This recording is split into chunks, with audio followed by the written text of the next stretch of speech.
दोस्तों, अब भारत फिर से तेजी से विकास की ओर बढ़ने के लिए तैयार है और इसी बढ़ते हुए विकास में ये 10 प्रोजेक्ट पूरी तरह भारत को बदल कर रख देंगे। नमस्कार दोस्तों, स्वागत है आपका एजी के टॉप 10 के एक और इन्फॉर्मेटिव वीडियो में। दोस्तों, आज इस वीडियो में भारत के 10 ऐसे प्रोजेक्ट्स के बारे में जानेंगे जिनके पूरा हो जाने के बाद एक भारतीय तो अपने आप पे गर्व महसूस करेगा ही, साथ ही अंतर्राष्ट्रीय स्तर पे भी भारत के टूरिज्म को बढ़ावा मिलेगा, जिससे आने वाले समय में भारत की अर्थव्यवस्था और मजबूत होगी। दोस्तों, ये वीडियो बहुत ही इन्फॉर्मेटिव और अमेजिंग होने वाली है, इसलिए अभी से वीडियो को लाइक करके नए व्यूअर्स चैनल को सब्सक्राइब जरूर कर ले। तो आइए वीडियो शुरू करते हैं। Number 10, Noida international airport. किसी भी देश को अंतर्राष्ट्रीय स्तर पर जोड़ने के लिए किसी भी देश में एयरपोर्ट होना बहुत जरूरी होता है। वैसे भारत के पास कई एयरपोर्ट है, पर फिर भी भारत की आबादी के अनुसार और बड़े फ्लाइट लैंडिंग एयरपोर्ट सिर्फ भारत में 1 या 2 है, जिसमें IGI अभी भारत का सबसे बड़ा एयरपोर्ट है, जिसके पास सिर्फ 3 रनवे अवेलेबल है, जिसके कारण कभी कभी कई फ्लाइट्स को डिले भी करना पड़ता है। हालांकि इसे देखते हुए 2001 में उत्तर प्रदेश के चीफ मिनिस्टर श्री राजनाथ सिंह ने नोएडा इंटरनेशनल एयरपोर्ट बनाने की घोषणा भी की थी, पर फंडिंग के कमी के कारण ये प्रोजेक्ट पूरी तरह बंद हो गया था। पर 2018 में इसे दोबारा रीओपन करके इस पर काम शुरू हो गया है, जिसके शुरू होने का डेडलाइन 2024 रखा गया है। और इस एयरपोर्ट के पूरे निर्माण की जिम्मेदारी Yamuna international airport private limited और ज़ूरिक एयरपोर्ट इंटरनेशनल, जो कि स्विट्जरलैंड की कंपनी है, उन्हें दिया गया है। और नोएडा एयरपोर्ट के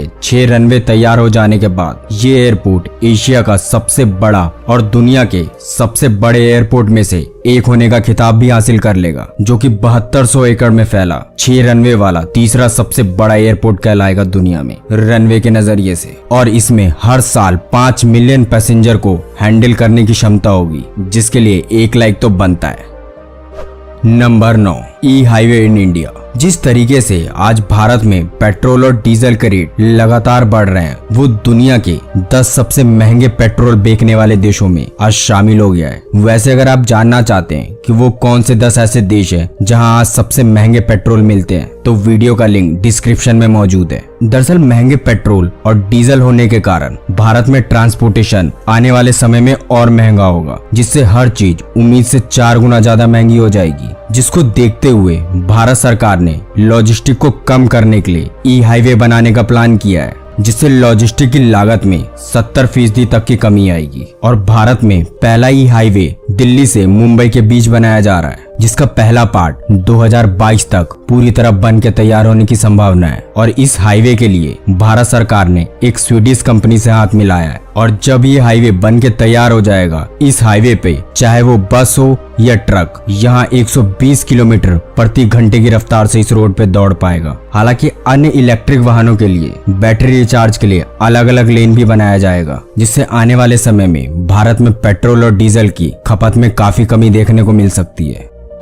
नंबर 8, कच्ची दरगाह बीदापुर ब्रिज। ये ब्रिज आने वाले समय में बिहार की शान कहलाएगी, क्योंकि ये ब्रिज बन जाने के बाद भारत का दूसरा सबसे बड़ा वाटर ब्रिज कहलाएगा, जो कि 9.76 किलोमीटर लंबा होगा। वैसे मौजूदा समय में असम के लोहित नदी के ऊपर भूपेन हजारिका सेतु 9.150 किलोमीटर के साथ सबसे लंबा ब्रिज है भारत का। दरअसल इस ब्रिज की शुरुआत अगस्त 2015 में किया गया था, जिसके पूरा हो जाने का अनुमान नवंबर 2022 तक बताया जा रहा है। वैसे इस ब्रिज का शुरू होना बिहार के लिए बहुत जरूरी समझा जा रहा है, क्योंकि ये ब्रिज पटना के कच्ची दरगाह से हाजीपुर के बीदापुर को पूरी तरह गंगा नदी के ऊपर से कनेक्ट करेगा, जिसके टोटल रोड को मिलाकर कुल कंस्ट्रक्शन 13.47 किलोमीटर का होगा। और इसके बन जाने के बाद महात्मा गांधी सेतु का लोड लगभग आधा हो जाएगा, जिसकी मौजूदा समय में हालत बहुत ही खराब है और हर दिन वहाँ गाड़ियों का लंबा जाम लग जाता है। वैसे जो बिहार से हैं वो कमेंट करके जरूर बताइएगा कि क्या ये सच है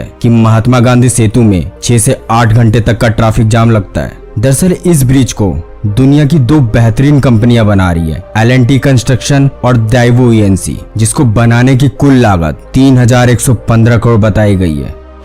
number 7, redevelopment of central Vista. इस प्रोजेक्ट के अंदर भारत के कई ऐसे प्रोजेक्ट हैं जिसे रीडेवलप किया जा रहा है, जिसमें एक मौजूदा समय का भारत का संसद भवन भी है, जिसे 1927 में ब्रिटिश शासन में एडविन लुटियंस और हार्बर्ट बेकर द्वारा बनाया गया था, जिसकी सीटिंग कैपेसिटी 790 लोगों की थी। और अब जो संसद भवन बनने जा रहा है वो 1272 सीटिंग कैपेसिटी के साथ होगा, जिसके 888 सीट लोकसभा की और 384 सीट राज्यसभा के लिए रिजर्व रखा गया है, जिसमें कुल 4 फ्लोर होगा और इसकी नींव 10 दिसंबर 2020 को दे दी गई है और उम्मीद जताया जा रहा है कि अक्टूबर 2022 तक ये पूरी तरह बनकर तैयार हो जाएगा, जो कि 1.5 एकड़ में फैला होगा, जिसकी कुल लागत 862 करोड़ की है, जिसके पूरे कंस्ट्रक्शन की जिम्मेदारी टाटा प्रोजेक्ट्स लिमिटेड के पास है और बिमल पटेल द्वारा आर्किटेक्ट किया गया है। वैसे इस प्रोजेक्ट के अंदर कई और बड़े निर्माण हैं, जिसमें central Vista Avenue Rajpath, common central secretariat, central conference centre और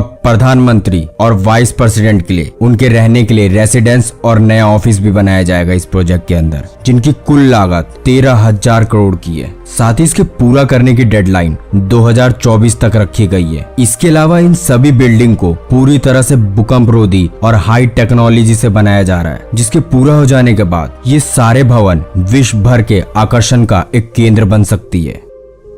number 6, Indian river interlinking projects. आज भारत में कई राज्य ऐसे हैं जिन्हें हर साल बाढ़ का सामना करना पड़ता है, तो कई राज्य ऐसे हैं जहां पीने का पानी या ठीक से सिंचाई तक का पानी उस राज्य को पूर्ति तक नहीं हो पाता है, जिसको देखते हुए 1999 में श्री अटल बिहारी, जो उस वक्त के प्राइम मिनिस्टर थे, इस योजना को पुनर्जीवित किया और इसको भारत में शुरू करने का आदेश दिया था। पर सरकार बदलते ही इस प्रोजेक्ट पर पूरी रोक लग गई और अब लगभग 20 साल बाद इसे दोबारा शुरू किया गया। और हाल ही में कुछ समय पहले गोदावरी और कृष्णा नदी को लिंक करने में वाटर रिसोर्स मैनेजमेंट सफल रही है। साथ ही इसके अलावा कई और नदियों को जोड़ने का प्लान भी है, जैसे यमुना और साबरमती को राजस्थान से जोड़ने का प्लान है, कोसी को घाघरा से, बूढ़ी गंडक और गंडक को गंगा से। साथ ही इसके अलावा इन सभी नदियों और प्रायद्वीपों को भी जोड़ा जाएगा, जिससे जिस राज्य में पानी की कमी है वहाँ पानी की पूर्ति हो पाए और जो राज्य बाढ़ झेलते हैं हर साल, उन्हें बाढ़ जैसी समस्या आने वाले समय में ना देखनी पड़े। जिसमें 6 इंटरलिंक बिहार से, 20 महाराष्ट्र से, 1 गुजरात से, 3 उड़ीसा से, 2 राजस्थान में, 3 झारखंड में और 1 इंटरलिंकिंग प्रोजेक्ट तमिलनाडु में निर्धारित किया गया है।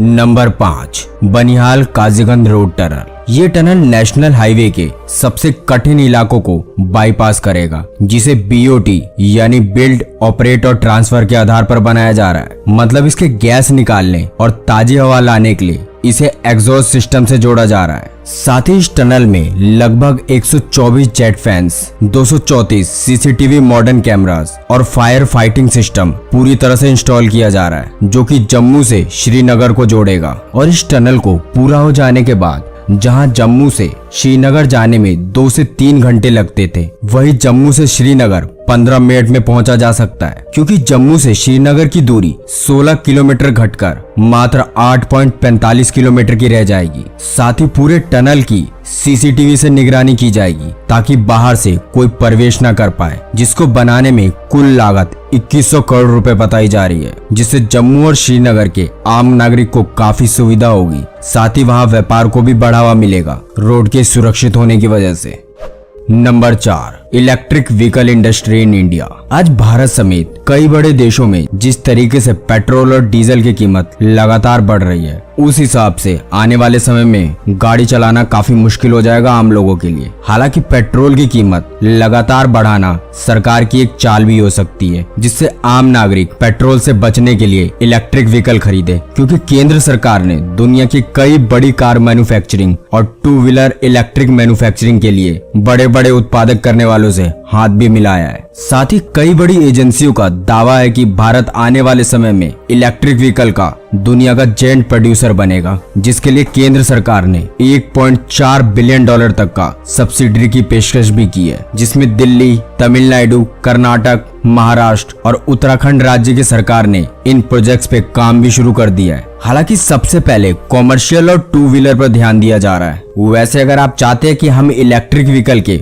फायदे और नुकसान के बारे में आपको विस्तार से बताएं, तो आप हमें कमेंट बॉक्स में अपनी राय दे सकते हैं। वैसे CEW यानी सेंट्रल ऑफ एनर्जी फाइनेंस के मुताबिक एक अनुमान है कि साल 2030 तक 206 बिलियन US$ का मार्केट शेयर इलेक्ट्रिक व्हीकल वाला बाजार बन सकता है भारत। नंबर 3, वंदे भारत। वैसे तो हम में से कई लोग इस ट्रेन का पहले भी सफर कर चुके हैं, पर 75वें अमृत महोत्सव पर हमारे देश के PM द्वारा 75 वंदे भारत ट्रेन चलाने का निर्णय लिया गया है, जो कि भारत के कोने कोने तक पहुंचेगी और इसकी डेडलाइन 15 अगस्त 2023 तक रखी गई है, जिसके पूरा हो जाने के बाद भारतीय रेल का सफर पूरी तरह बदल जाएगा। क्योंकि जो आम लोग राजधानी जैसे सुपरफास्ट ट्रेन और AC में सफर नहीं कर पाते थे, उन लोगों के लिए ये ट्रेन काफी सस्ता है, जिसके कारण आम लोग भी इस ट्रेन में आने वाले समय में सफर कर पाएंगे, जो कि पूरी तरह से GPS टेक्नोलॉजी और अल्ट्रा मॉडर्न फीचर की फैसिलिटी से भरपूर होगा। साथ ही ऑन बोर्डिंग अनाउंसमेंट से लेकर वाईफाई की सुविधा भी उपलब्ध होगी और लगभग 160 किलोमीटर प्रति घंटे की रफ्तार से चलेगी, जो कि पूरी तरह से मेक इन इंडिया और इलेक्ट्रिक ट्रेन होगी। Number 2, metro city in India. जिस तरह से आज हर बड़े शहर में ट्रैफिक इतनी तेजी से बढ़ रहा है, वो एक बहुत गंभीर समस्या बन गई है। उसी ट्रैफिक को कम करने और ईंधन बचाने, साथ ही अपने इन्वायरमेंट को एयर पोल्यूशन से हो रहे नुकसान के कारण जिस तेजी से हर चीज को आने वाले समय में इलेक्ट्रिक वाहनों में बदलने का पूरा प्लान है, उसी प्लान का एक हिस्सा ये भी है। क्योंकि आज भारत में कई ऐसे शहर हैं जहां लोग काफी जल्दबाजी में होते हैं, जिसके कारण काफी रोड एक्सीडेंट भी हो रहे हैं और कई आंकड़ों के अनुसार भारत में लगभग 415 लोगों की जान हर रोज रोड एक्सीडेंट में चली जाती है। जिसको देखते हुए केंद्र सरकार ने हर बड़े शहर में मेट्रो लाइन की हरी झंडी दे दी है। वैसे 18 शहरों में तो पहले से ही मंजूरी थी, जिसमें से 13 शहरों में आज मेट्रो दौड़ भी रही है। पर हाल ही में PM नरेंद्र मोदी ने 2025 तक कुल 25 भारतीय शहरों में मेट्रो सर्विस का बजट पास कर दिया है, जिसमें आगरा, मेरठ, कानपुर, अहमदाबाद, कोची, पुणे और पटना समेत कई अन्य शहर भी शामिल हैं, जहां नई मेट्रो लाइन बिछाई जाएगी, जिससे बड़े शहरों का ट्रैफिक कम हो जाएगा और इसके पूरा करने का डेडलाइन सरकार द्वारा अगस्त 2025 तक रखा गया है। Number 1, skyway project. वैसे तो ये प्रोजेक्ट अभी भारत के एक सपना पूरे होने जैसा है। दरअसल इस प्रोजेक्ट को स्काईवे ग्रुप द्वारा भारत में पूरा किया जा रहा है, जो कि जर्मनी की एक कंपनी है, जिसमें भारत ने 5800 करोड़ रुपए का निवेश किया है। जिसके पहले फेज की शुरुआत धोनी के शहर रांची से होगी, जो कि 16 किलोमीटर का नेटवर्क होगा और रांची से जमशेदपुर 125 किलोमीटर के टोटल नेटवर्क पर इसका निर्माण किया जाएगा, जो कि 40 से लेके 500 किलोमीटर प्रति घंटे की रफ्तार से चलेगी। वैसे इस प्रोजेक्ट को ऐसी टेक्नोलॉजी से बनाया जा रहा है जिससे इस पे चलने वाली कोई भी ट्रेन कभी डिरेल नहीं हो सकती। हालांकि सबसे हैरान करने वाली बात यह है कि इस प्रोजेक्ट के तहत एक ही लाइन पर ऊपर होगी पैसेंजर ट्रेन और नीचे होगी कार्गो। हालांकि अभी इसकी कोई फाइनल डेडलाइन सामने नहीं आई है, पर हम तो इस टेक्नोलॉजी को भारत में जल्दी से जल्दी देखना चाहते हैं। वैसे दोस्तों, आपकी क्या राय है इन प्रोजेक्ट्स को लेकर? आप हमें कमेंट करके जरूर बताइएगा। तो फिलहाल के लिए बस, वीडियो अच्छी लगी तो वीडियो को लाइक करके चैनल को सब्सक्राइब जरूर कर लें। फिर मिलते हैं एक और इन्फॉर्मेटिव वीडियो के साथ। तब तक के लिए जय हिंद, जय भारत।